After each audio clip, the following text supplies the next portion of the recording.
When you do what, Carl? What? What did you say? No, what did you say? Because I don't want to have to go to the radio authority again. What did you say then? Just remember. We are going out live, Carl. Yeah, remember Tom Binns, right? What did you say? What I'm saying is, why were they shouting Vera? Because pigs don't come to the name, do they? Hey? I don't know the ins and outs of pig, have how to lure a pig into your trap. Can I just tell you some very, very interesting things about pigs? Please do. Right. One, everyone knows they have a corkscrew-shaped penis, right? A corkscrew-shaped penis. That's the tail, isn't it? Two, they can't look up. They can't put their head back and look up, right? Three, they can have a 30-minute orgasm. Rick, is it only pigs that have got a corkscrew-shaped penis? No, and landlords. Okay. Very handy. Right. Here's one for you. Go on. Like insect facts and stuff. Go on. If a man was a flea... He could jump over St Paul's Cathedral. No. What? Wrong. It's gone up now. It's... the big wheel. The big wheel. It's the Millennium Wheel. Now. It's gone up now. Play a record. You're the best.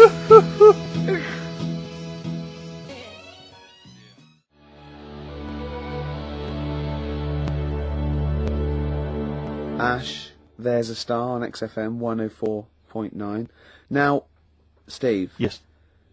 Carl text messaged me in the week, very excited, because he just watched a programme that proved me and you were stupid. Remember we sort of championed the anti-supernatural? Yes. Sceptical view. We're just absolutely sceptical about things like that. We're atheists. We don't believe in ghosts, anything like that. Anything supernatural. We're followers of James Randi, a genius of our times. But Carl saw something that proved us wrong. I'd like Carl to tell you what this proof was, what he saw it on, and look at him.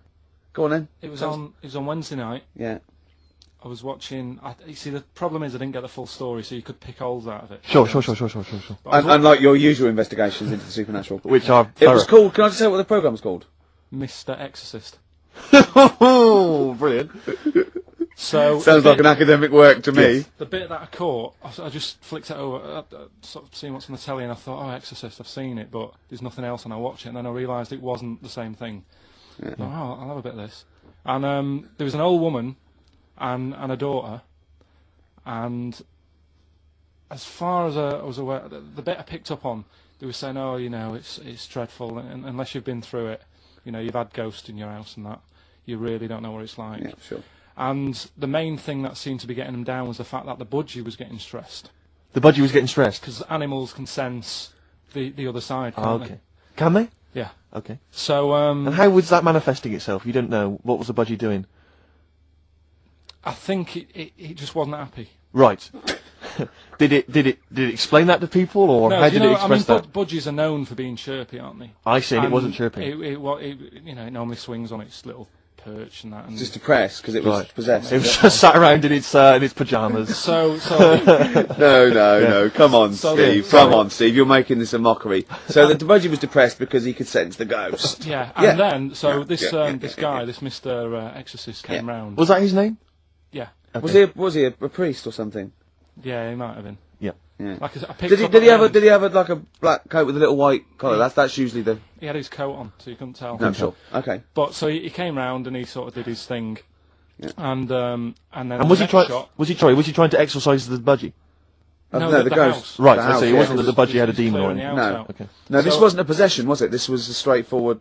It wasn't a poltergeist or anything. It was just a. Well, a haunted house. Yeah, but that's the thing he was saying. He was saying you can have like your ghouls and that aren't that bad, that aren't going to cause you any problems. Yeah. But obviously the budgie, they've got weak hearts and that, haven't they? And sure. So anyway, basically he sorted it out, did whatever he did, and the next shot you see is like the budgie making a noise and swinging the dice over the moon again, and the old woman was like happy because she couldn't believe it. Yeah. And the priest didn't come in and go, well, you should feed that bird. Give it a bit of millet. It was happy. It goes, right. No, see you later. No. It was a... budgies are... my mum's got a budgie. And they're fairly happy all the time, aren't they? So it's got to be something fairly odd. Right. You never see a budgie sitting down going, I feel like topping myself, to be honest. Yeah. Do you know what I mean? Though? No. Do you know you can have like a moody dog? You can see a dog when it's unhappy if it's walking down the street. You can have a moody canary, can't you? And what they do is they often tell the police what you've been doing. They're known for that. Mm. Yeah. So basically, so that for you is proof that the supernatural exists. A bird in a cage got a little bit annoyed, wasn't chirping as much as it normally did. Who knows why? There could have been a little draft up its, and Cloaca. Exactly. That's Anyway, a medical term. Anyway, a man came in and did whatever he did. Yeah. And you feel Mr. Exorcist, though, Steve. Yeah. This wasn't any bloke off the street. This was Mr. Exorcist. Yeah. Yeah. So and for you, that's the proof that there's. just because, like, if it was a person, you go, they're playing up for the camera. yeah, a budgie could possibly act like that, Steve. Yeah, I see what you mean. You're saying a budgie would not be it wouldn't be trying to become famous. No, or trying to get not on the telly. not like Lassie. No, sure. It was sure. basically a show off. Yeah, or Champion the Wonder Horse. Yeah. What do you think? I think I've changed my tune, Rick. I don't know about you. I have, and I think we should play a record. I'd love to get Mr. Exorcist in.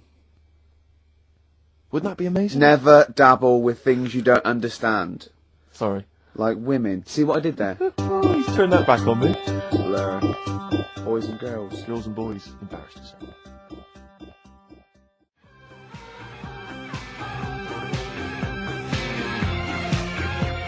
Blur.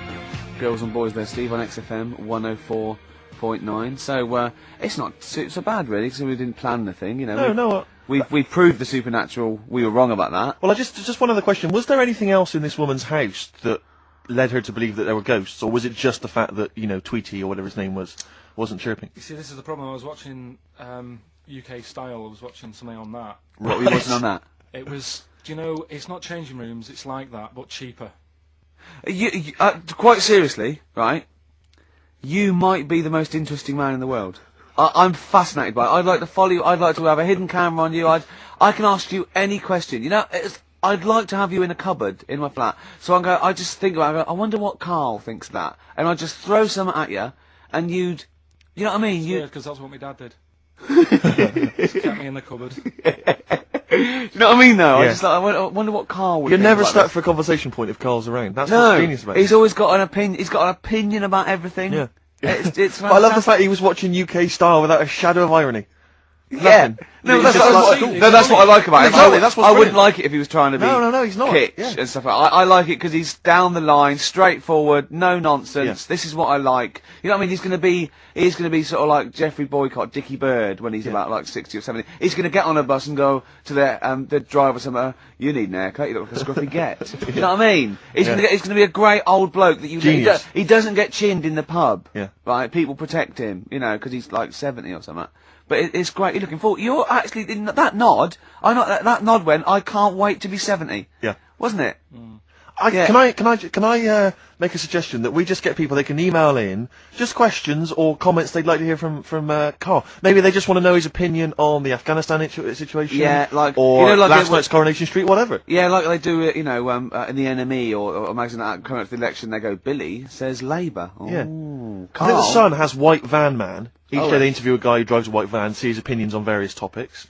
Carl is very much our white man van. White Yeah. man van. Yeah. So any query you have, I think most of our listeners are. any to be honest. opinion that you would like to hear voiced from the K-Man, ricky.gervais@xfm.co.uk, or you can phone in. I forget what the number is.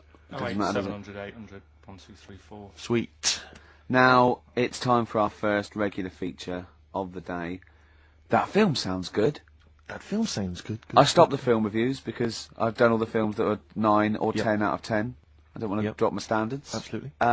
This is a feature where it's a soundtrack of a film where I like the single from it. I might want to see the film, might have seen the film. Today is our first request. Right, interesting. This is for Martin, who wants to hear "Live in the City" by Stevie Wonder, and it's Genius. from Jungle Fever. Let's hear it. Well, I love the song It's and I an love the absolute film. classic.